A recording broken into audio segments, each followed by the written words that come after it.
지난 6일 부산시는 2023년 부산시 주거종합계획을 수립하는 용역을 추진한다고 밝혔는데요. 오늘 이슈토크에서는 서정열 영산대 부동산대학원장 모시고 부산시 주거종합계획의 방향에 대해 이야기 나눠보겠습니다. 네, 안녕하십니까? 네, 안녕하세요. 네, 원장님, 먼저 주거종합계획에 대해서 모르시는 분들을 위해서 이 주거종합계획에 대해서 한번 설명해 주시죠. 네, 우선 지금 말씀하신 주거종합계획을 말씀드리기 전에 행복추구권이 헌법에 있다는 건 아시죠? 네, 행복추구권. 네, 네네. 알겠습니다. 그것처럼 그 주거권이라는 게 있습니다. 네. 지금 말씀드렸던 행복추구권은 헌법 제10조에 모든 국민은 인간으로서의 존엄과 가치를 가지며 행복을 추구할 권리가 있다라고 명시한 것처럼 헌법 35조에는 주거권이라는 것을 명시하고 있는데요. 이것은 건강하고 쾌적한 환경에서 생활할 권리를 말하는 거고요. 결국은 이 쾌적한 환경에서 생활할 권리에 관련돼서는 국가는 주택개발 정책을 추진할 필요가 있다라고 명시하고 있고, 이 주택개발이라고 하는 것이 바로 국민들이 행복 추구를 할 수 있는 주거권을 지금 제35조에서 명시하고 있는데요. 네. 전에는 이게 주택 정책 뭐 이렇게 얘기를 했었다면 요즘에는 주거 정책 이렇게 얘기를 하거든요. 그러니까 2015년도에 이 주거권과 주거복지라는 개념이 주거기본법에 명시되면서 지금 말씀 나누고자 하는 주거종합계획이라는 것이 만들어졌다. 물론 그 전에도 있었습니다만 그때 그 이전에는 주택 예를 들면 정책 뭐 이렇게 얘기했다면 지금 네. 이제 주거정책 이렇게 얘기하듯이 2015년 이후에 소위 주거기본법이 제정된 이후에는 주거종합계획 이렇게 명시하고 있는 것이고요. 오늘 말씀드리고자 하는 것이 바로 부산시에서 주거종합계획을 수립하는 것과 관련된 내용이라고 말씀드릴 수가 있겠습니다. 네, 쉽게 그러면은 말씀을 이제 정리를 해보면 쾌적한 생활을 위한 주거종합계획 뭐 이렇게 말씀을 정리할 수 있을까요? 네, 쾌적한 환경에서 생활할 권리와 관련된 것이 그 중에 하나가 이제 주택에서 거주할 네. 주거권이라고 말씀드릴 수가 있겠죠. 네. 그렇다면 이 부산시 주거종합계획의 기본 방향과 목표는 무엇일까요? 지금 주거종합계획 말씀드리려고 하는 그 내용은 10년 단위로 계획을 세워야 되는 소위 법정계획이라고 말씀드릴 수가 있습니다. 네. 그러니까 법에서 정한 대로 10년 주기마다 부산시의 주거정책과 관련된 기본적인 내용들을 언급하고 있는 것이다. 이렇게 말씀드릴 수가 있는데요. 네. 당연히 주거종합계획의 기본계획은 부산시의 10년에 대한 주거정책의 목표 그리고 비전을 명시적으로 제시하는 것이고, 그 명시적으로 제시한 목표를 달성하기 위한 전략적, 전술적 내용들을 예를 들어서 생애주기별, 뭐 소득, 연령, 점유 형태 이런 것들에 대한 각각의 그 주거 실태를 통해서 명시적으로 제시하는 것이 바로 부산시의 주거종합계획의 목표다 이렇게 말씀드릴 수가 있겠죠. 네. 그렇다면 이번 부산시 주거종합계획이 윤석열 정부의 주택정책인 시장주의 주택정책을 바탕으로 진행이 된다면 이 각종 규제와 뭐 이런 완화도 기대해 볼 수 있을 것 같은데요. 어떤 부분의 규제 완화가 진행될 것으로 예상을 하십니까? 말씀하신 것처럼 윤석열 정부의 주거 기본계획 또는 주거 정책과 관련된 것은 이전에 문재인 정부에서 소위 정부의 실패라고 했던 부분들, 그러니까 서울 강남을 규제하다가 오히려 가격이 올라서 우리 부산 같은 경우에는 오히려 서울 강남 집값이 오르다 보니까 지역까지 덩달아서 따라오르는, 그래서 역차별받았던 상황들이 연출되고 있었거든요. 그렇죠. 그것을 이제 만회하기 위해서 잘못된 정책을 조금 수정을 하는 측면에서 윤석열 정부에서는 이제 말씀하신 것처럼 시장 친화적인 주거 정책을 지금 제시하고 있고요. 주거 종합계획에도 당연히 부산시 주거 종합계획에도 윤석열 정부의 이런 주거 정책에 대한 철학 또는 목표와 비전이 녹아들 거라고 저는 당연히 생각을 합니다. 그 가장 중요한 것이 윤석열 정부에 있어서는 국민의 주거 안정 실현 방안을 소위 8.16 대책으로 발표한 바가 있거든요. 네. 그러니까 이 8.16 대책은 어찌 보면 윤석열 정부의 그 5년 동안의 주거 정책과 관련된 로드맵이다 이렇게 말씀드릴 수가 있겠고, 발표된 내용에 따르면 오히려 문재인 정부가 한 257만 호 정도를 공급한다고 했었거든요. 네. 그런데 윤석열 정부의 8.16 부동산 대책에 보면 270만 호, 네. 수도권에 158만 호, 그다음에 지역에 112만 호를 공급하겠다라는 것이고요. 그 112만 호 공급하는 것 가운데 대도시에 이제 52만 호를 공급하겠다는 것인데 그 안에 부산시의 주거종합계획 안에서도 이 52만 호 안에 부산시에서 소요되는 주택의 공급 또 예를 들면 취약계층이라고 할 수 있죠. 저소득계층의 주거 안정을 위한 방안들 뭐 이런 것들이 명시적으로 이제 들어갈 텐데 중요한 것은 국민주거 안정 실현 방안에도 내용에도 나와 있습니다만 원도심에도 공급을 좀 많이 하겠다. 그리고 우리 지역 입장에서 지방 입장에서는 원도심에 공급을 많이 한다는 것 자체가 무조건 많이가 아니라 사실은 원도심이나 주거지 중심 지역이 지금 공동화되고 있거나 조금 인구 감소나 지방 소멸 얘기가 나오면서 좀 어려워지고 있지 않습니까? 네. 그래서 조금은 집약해서 선택과 집중을 하겠다라는 것이 부산시의 주거종합계획에도 녹아들 텐데 현재 정부 그러니까 그 국토부가 정부의 그 큰 그림으로서의 주거종합계획을 지금 수립 중에 있습니다. 그리고 네. 한 5월경에 올 5월경에 발표를 하면 그 계획을 받아서 부산시는 올 12월경에 주거종합계획을 완성할 예정입니다. 네, 말씀해 주신 것처럼 선택과 집중이 필요하다라고 볼 수가 있겠는데요. 이 주택시장 안정을 위한 이 주택 공급 확대 또한 윤석열 정부의 주요 정책 기조 중에 하나이지 않습니까? 도심 위주의 공급 확대 계획을 발표한 바도 있고요. 이 부산시에서도 도심 위주 공급 확대가 추진되는 걸까요? 네, 맞습니다. 그 원도심의 공동화 뭐 이런 것들이 지금 상당히 중요한 이슈로 대두되고 있죠. 네. 2030 엑스포 계획을 수립하고 지금 추진하고 있으면서 바로 원도심, 예를 들면 중구, 동구, 영도구 등 서구 이 4개 구를 중심으로 해서 인구 감소 지역으로 지금 우리 부산 지역에서 이미 지정돼 있는 곳이거든요.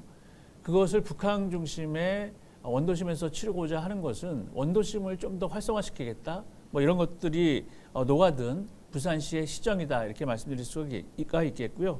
윤석열 정부에서도 말씀드린 것처럼 예를 들면 역세권을 중심으로 한 원도심 활성화 또는 역세권을 중심으로 한 민간 복합 개발을 추진하겠다 이런 것들이 바로 공동화되고 있는 원도심을 좀 살려서 지역을 활성화시키는데 기여하겠다라는 것인데 우리 부산처럼 최근 인구가 감소하고 또 지방 소멸이 언급되고 있는 이 시점에서 상당히 이 주거 종합 계획에도 이런 방안들이 녹아들어서 도심 중심의 공급 계획들이 좀 확실히 구체적으로 목표가 설정되고 추진된다면 그나마 인구가 감소하고 있는 지역에 기업들이 유치되고 그 기업들이 유치된 지역에 다시 인구가 빠져나가는 게 아니라 다시 들어올 수 있는 여건을 조성한다는 측면에서 보면 되게 중요한 포인트라고 말씀드릴 수가 있겠고요. 지금 현재 우리 부산 같은 경우는 사상구의 입지 규제 최소 지구 네. 또는 센텀에 들어보셨을 텐데 도심 융합 특구 지정하겠다 이런 얘기를 이미 특구를 지정했거든요. 네. 이 얘기는 바로 원도심 또는 주거지 중심 지역을 좀 더 활성화시켜서 인구가 빠져나가지 않게 기업을 유치하고 유치된 기업만큼 인구가 다시 모이게끔 하겠다는 부산시의 시정이 녹아들어 있다라고 설명드릴 수가 있겠습니다. 말씀해 주신 것처럼 뭐 여러 가지 정책이나 여러 가지 뭐 노력들이 이루어지고 있는데 이 부산 시민들에게 실질적으로 도움이 되는 주택 공급이 이루어진다라고 하면 어떤 주거 종합 계획이 조금 필요할까요? 당연히 주거종합계획이라고 하는 것이 중앙정부로부터 받는 법정 계획으로서의 상위 계획을 받아서 반영해야 되는 부분도 없지 않아 있습니다. 네. 그런데 지금 부산시의 주거종합계획이지 않겠습니까? 그렇죠. 그 얘기는 민선 8기 박형준 시장의 부산 시정 가운데 주거종합계획에 반영할 부분들이 상당히 있습니다. 이것은 주거복지와 또 주거정책과 관련된 내용들이 주되게 될 수 있는데요. 일단 주거종합계획과 관련된 부산 시정은 가장 크게 아까 앞서서 윤석열 정부의 8.16 대책이라고 하는 것이 국민의 주거 안정과 관련됐다고 말씀드리지 않았습니까? 네. 부산시도 마찬가지입니다. 첫 번째가 주거 안정 지원을 강화하겠다라는 것이 지금 민선 8기의 박경준 시장의 시정 계획에 있고요. 그다음에 제가 개인적으로 생각할 때는 시민행복 15분 도시 역시도 주거 여건, 주거 환경을 개선하는 데 직접적 또는 간접적 연관된다 이렇게 말씀드릴 수가 있을 것 같습니다. 먼저 말씀드렸던 주거 안정화 지원 방안 관련해서는 조금 생애주기별로 청년 신혼부부가 요즘에 상당히 뭐 MZ세대라고 말씀드릴 수가 있는데 영끌하면서 상당히 어려워졌죠. 네. 그러니까 결국은 인구가 빠져나가지 않게 하기 위해서는 청년과 신혼부부와 같은 MZ세대 등을 주거 안정을 좀 지원하는 것들이 필요할 것 같고요. 그리고 여기에는 이제 세대 맞춤형 주택 공급이라든가 아니면 청년 원가주택 그리고 또 역세권 첫집주택 2만 5천 호 정도를 공급하겠다는 것들이 지금 부산시정의 목표로 되어 있습니다. 네. 이런 목표를 부산시정의 목표를 주거환경계획에 이제 오롯이 담아낼 필요가 있는 것이죠. 그러니까 공약은 공약이고 주거환경계획은 법정계획으로서 따로 가는 것이 아니라 네. 부산시의 주거환경계획 안에 바로 이러한 그 민선 8기의 부산시정과 관련된 내용들이 충분히 녹아들 수 있도록 하는 것이 중요할 것 같고요. 시민행복 15분 도시 관련해서도 요즘에 그 보행이라고 하는 것이 상당히 중요합니다. 네. 그리고 보행이 일어나고 잘 이루어지면 또 상권도 살고요. 더불어서 이제 주거와 관련돼서도 이런 그 보행과 관련돼서 우리 집 주변에 보행길이 있거나 안전한 도보를 할 수 있는 이런 보행길이 열리게 되면 그 지역은 집값은 또 오르게 돼 있거든요. 네. 그러니까 이런 15분 도시 조성과 관련돼서도 주거환경계획에서 일정 부분 반영될 부분이 없지 않아 있다. 예를 들면 지금 갈매길 700리라는 거 들어보셨나요? 네, 들어봤습니다. 네, 여기에 부산시정에서는 지금 도심보행길 300리를 더해서 갈매길 1000리 사업을 지금 추진하고 있습니다. 네. 이것이 만약 주거지 여건, 환경과 좀 밀접하게 자기 집과 연관된다 또는 밀접하게 가까워 있다 하면 그 지역은 걷기 좋은 도시와 더불어서 살기 좋은 주거를 형성한다는 측면에서 보면 15분 도시 생활권 또 예를 들면 그 주거 안정화 지원 강화 뭐 이런 것들이 별개의 것이 아니라 사실 우리 삶과 연관되어서 예를 들면 걷기 좋은 도시 살고 싶은 주택과 연관될 수 있다는 점에서 보면 이런 것들이 주거환경계획에 조금은 녹아낼 필요가 있다 이렇게 말씀드릴 수가 있겠죠. 네, 그렇다면은 정부의 주택 정책을 반영하면서도 이 부산의 특성을 담아내는 부산형 주거 종합 계획을 수립하기 위해서는 어느 부분이 가장 중요하게 다뤄져야 된다고 보십니까? 그러니까 무주택 실수요자 부산 시민이 부산에서 어떻게 내 집을 마련할 거냐, 그 주거 사다리를 어떻게 세계별로 나누어서 구분해서 제시할 거냐, 또는 거기에 맞는 주택들을 공급할 거냐가 가장 주된 것이고요. 제가 그 예를 들어서 설명한 것 중에 부산다운 건축상이라는 게 있습니다. 네. 건축상을 주는데 부산답다라는 것이거든요. 네. 그러니까 부산에 어울리는 건축상을 주듯이 주거종합계획 역시도 부산다운, 부산에 걸맞는 종합계획을 수립해야 되는 것이 맞고, 그를 위해서는 사실은 주거 실태에 대한 명확한, 적확한 좀 파악이 필요할 것 같습니다. 요번에 이제 그 부산시에서 세우게 될 주거종합계획에서는 부산 시민이 겪고 있는 주거 실태를 정확히 파악하고 네. 그 실태의 문제점을 목표와 비전으로 제시할 수 있는 것들로 제시되는 것이 좀 필요하다 이렇게 말씀드리겠습니다. 네. 현재 부산의 주거 실태 문제점은 무엇이고 또 이에 맞는 해결책은 무엇인지도 한번 말씀해 주시죠. 말씀드렸던 것처럼 우리 대부분의 부산 시민들이 느끼는 거죠. 동서 간의 어떤 문화적 격차도 있습니다만 앞서 말씀드렸던 주거권과 관련된 주택 가격의 격차 이런 것들도 상당히 상대적 박탈감 이런 것들을 지금 유발하고 있기 때문에 보여주기식 주거환경계획 목표와 비전은 제가 볼 때는 필요치 않습니다.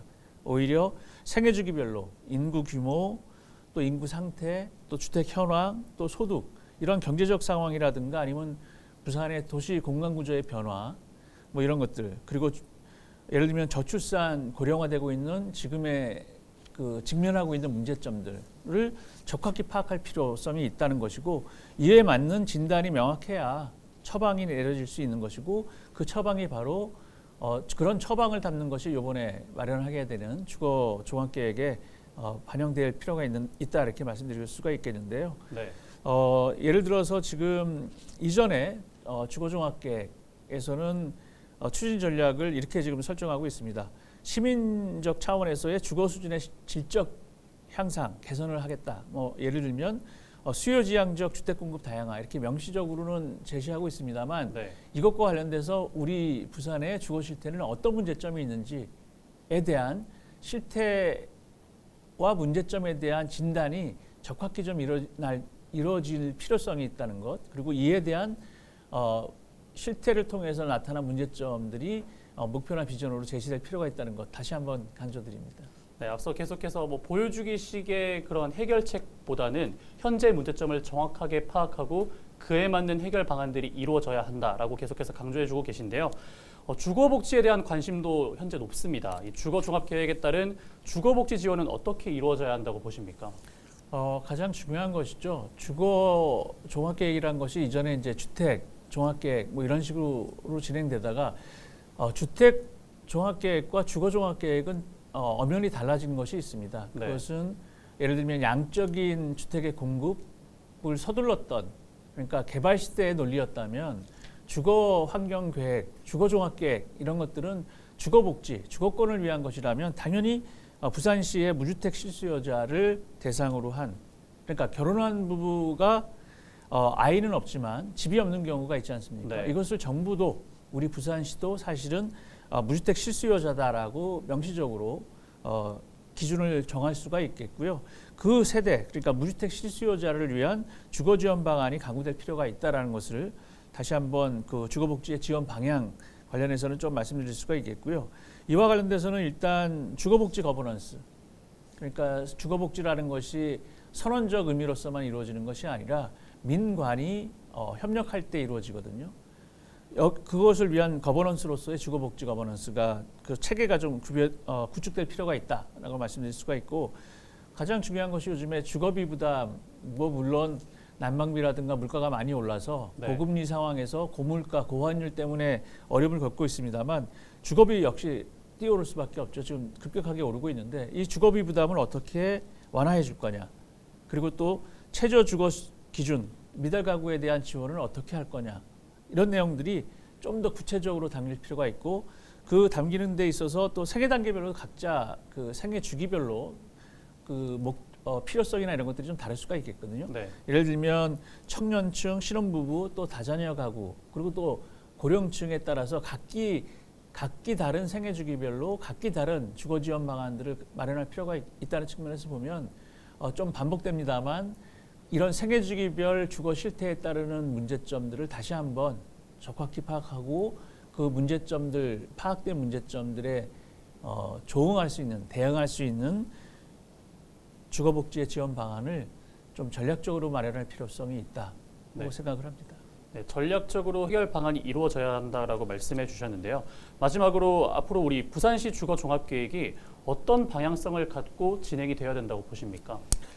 일단 지금 재정분권 이러면서 그 지방 분권에 대해서 상당히 관심들이 많아지고 있고 제도적으로도 커지고 있습니다. 네. 결국은 우리 부산은 부산 나름으로 살아야 됩니다. 정부로부터 지원을 받겠지만 이제 점차 이런 지방 분권이 강화되면서 부산시는 부산시 스스로 살아낼 수 있는 방안을 마련해야 된다는 측면에서 보면 주거종합계획도 마찬가지입니다. 이것이 법정계획 성격이기 때문에 그냥 법에서 정한 내용대로 또 언급이 돼야 되거든요. 주택 공급을 어떻게 할 거냐, 또 세계주기별 주택 공급을 하기 위해서 어떻게 대안을 마련할 거냐에 대한 법정계획 내에서의 어떤 언급되는 내용들이 있다면 이것에만 국한되지 말고 이제 지방 분권 시대도 됐으니 부산시가 그야말로 이번에 마련하게 되는 주거종합계획을 통해서 어떻게 시민들에게 좀 더 다가갈 수 있는, 또 시민들이 살면서 느끼는 주거 문제를 해결할 수 있는 방안들을 제시하는 것, 이것이 가장 중요하다고 저는 생각을 하고요. 네. 요즘에 부산시가 슬로건으로 내걸고 있는 게 부산 먼저 미래로라고 하는 슬로건입니다. 네. 부산 먼저 미래로라고 하는 것은 그만큼 미래가 어려울 수 있으니, 또는 우리가 준비한 만큼 밝을 수 있으니 나름대로 열심히 준비하자라는 의미를 담고 있다면, 부산 먼저 미래로라고 하는 슬로건처럼 주거와 관련돼서 주거 거버넌스를 위한 부산 먼저 주거 거버넌스를 어떻게 여하히 할 거냐에 대한 방향성, 이런 것들을 좀 더 구체적으로 마련하는 계기가 됐으면 하는 것이 제 바람입니다. 네. 오늘 말씀 여기까지 듣겠습니다. 감사합니다. 네, 감사합니다. 앞으로 부산시 주거종합계획이 잘 시행되어서 부산의 주거 환경이 더 나아지길 바라봅니다. 이슈토크 여기서 마칩니다. 함께해 주신 여러분 고맙습니다.